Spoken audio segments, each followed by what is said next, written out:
Hey guys, just a quick note before I dive into this video. I'm changing up the content on this channel to include more in-depth videos about specific NBA topics. The reason for this change is that the NBA have been copywriting most of my NBA highlight videos, and I also want to establish a stronger connection with you by discussing my opinions on various NBA subjects. If you'd like to see more of this, please drop a like and do subscribe, as this will be the type of content I'll be posting from now on. Also, please comment with your thoughts on each video. Without wasting any more time, let's get right into this one.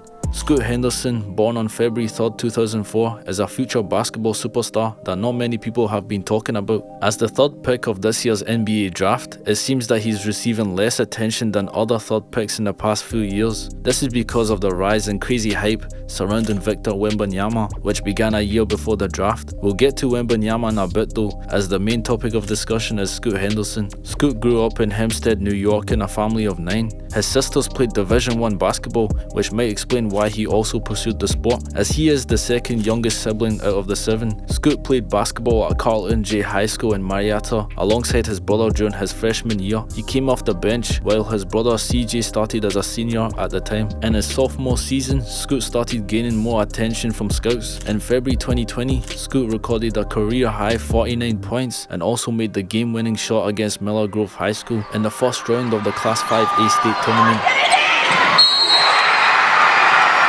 He led his high school team to the semi-finals while averaging 24 points, 6 rebounds, 3 assists, and 3 steals per game. He wasn't just a problem on offense, his defense was noteworthy too. His outstanding performance in his sophomore season earned him the Class 5A Player of the Year award, and he also made the first Team 5A All-State selection by the Atlanta Journal-Constitution. This was only the beginning of what was to come in Scoot Henderson's early career. He continued to gain more attention and recognition for his skills on the court. In his junior season, Scoot took his play to another level. On January 22nd, 2021, he recorded a record-breaking 53 points in a win against Osborne High School, breaking the school record. Scoot led his team to the Class 6A state title game, averaging 32 points, 7 rebounds and 6 assists per game throughout the season. Scoot was gaining more and more attention than ever before from scouts, and he was soon to become a superstar player. He drew attention from many different colleges across the nation, such as Florida State and Georgia Tech. However, Scoot opted to join the NBA G League instead. Personally, I feel that this was a great move for Scoot. Knowing the player he is, he could further prove himself as one of the best point guards in his class by playing against talent close to the NBA level. Although he is gaining more attention, it really isn't the same as compared to Victor Wembanyama. You see, Victor Wembanyama is a so-called once-in-a-generational talent. Just like LeBron, all eyes are on him, especially as the new season approaches. This all began a year prior as people started noticing the phenom player from France. Standing at 7'5" with an 8-foot wingspan, he is literally unstoppable, capable of shooting from beyond the arc and dribbling past opponents with ease. That's what makes him so special. There are not many players who can do what he does, especially at his height. That's why all eyes are on him as we approach the new NBA season. Many people are eager to see how he performs in the best league in the world. As you can imagine, this may put a lot of pressure on Wembanyama to perform well, as people expect him to be the next LeBron. In my opinion, I think he will do well this season, but perhaps not quite as well as people expect him to be just yet. This is why I think Scoot Henderson could be the front runner for the Rookie of the Year award. Not many people are paying attention to his gameplay on the court, meaning that the pressure on him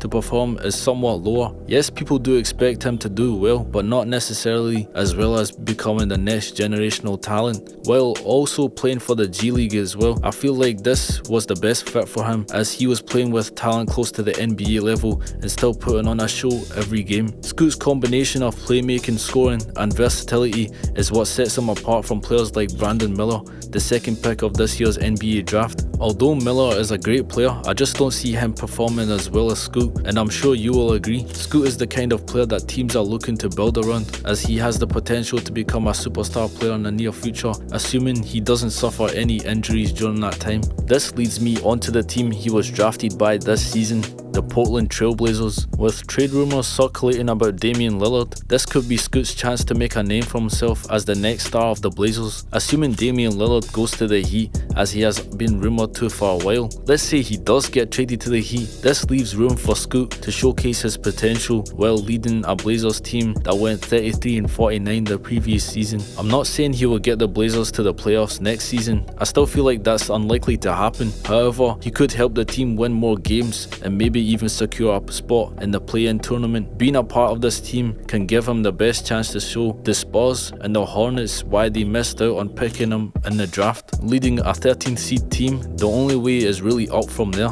to be honest. Now let's hypothetically assume Damian Lillard ends up staying with the Blazers. This could mean that the Blazers now have two stars who could potentially lead the team into the playoffs with ease. Let's not forget about Yusuf Nurkic as the center who consistently delivers strong performances every time he steps on the floor. The Blazers may have a bright future ahead of them. However, this hypothetical scenario, Scoot may not have as many shot opportunities per game as Damian because Damian has been the leader for several years. Damian will also be the main star of the team until his eventual decline in the coming years if he continues to play. That's not to say that Scoot won't put up impressive stats to win the Rookie of the Year award. I still believe he will perform exceptionally well and may even surprise many people with his athleticism and scoring ability. Remember, he is a point guard who can dunk on opponents. On the take, Henderson! Oh my goodness, Scoot Henderson! Holy. Here we go. Here comes Scoot Henderson all alone. It's showtime! Yes, sir! Average 24 and 14 for the week. And there is Scoot Henderson. To a 10-point game. Plenty of time. Henderson, another stuff. I mean, that athleticism. Look at the explosiveness. Scoot Henderson, just nasty. A rebound. Scoot Henderson looking to run. He'll challenge. He'll get all the way to the basket and flush it. A skill possessed by only a few point guards, all of whom have been or still superstar players to say the least. Russell Westbrook.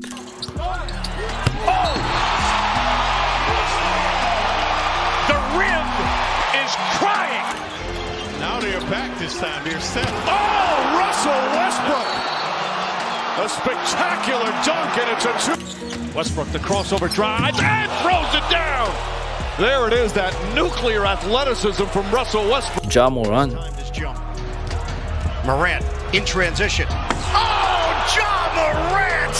Morant leaves it, give it right back. Morant. Oh, my goodness! Derrick Rose. Corner on the wing. Here's Rose all the way. And But look at the explosion up top. what a move by Rose. Oh, yes, and it counts. Just to name a few, Scoot will join that list in the coming years, but again, only time will tell on how well he will perform. Thanks for watching this video. I hope you enjoyed it. If you'd like to see more of this type of content, please feel free to like and subscribe, and also turn on post notifications so you don't miss out on future content. Until next time.